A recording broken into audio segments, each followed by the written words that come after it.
For today's ganap, food trip tayo dito sa Tondo, Manila. Samahan niyo ako, let's go!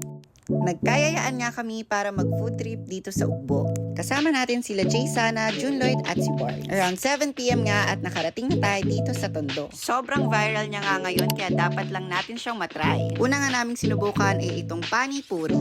Nakatry na nga ako nito dati nung pagpunta ko ng Singapore. Kaya naman na-excite ako nang makita kong meron din siya dito sa Ugbo. Na-excite na nga rin kami niyan kaya hindi na kami makapag-antay. Kaya minekos-mekos na nga ni Kuya. Tatlo nga pala yung option ng sauce pero yung spicy yung napili namin i-try. Si Jay Sana nga ang unang tumikim at nagustuhan niya to. Sa totoo lang para sa akin, lasa lang talaga siyang shawarma or mga pagkain may curry. Siyempre, sinubukan na din yan ni Bards. At tinikman ko na nga rin itong panipuri ng Ugbo. Masarap at malinamngam nga siya kaya naman 8/10 siya para sa akin. Sunod ko namang sinubukan ay itong odeng nila. Hindi ko na video na kinakain ko pero 5/10 siya for me. Kasi medyo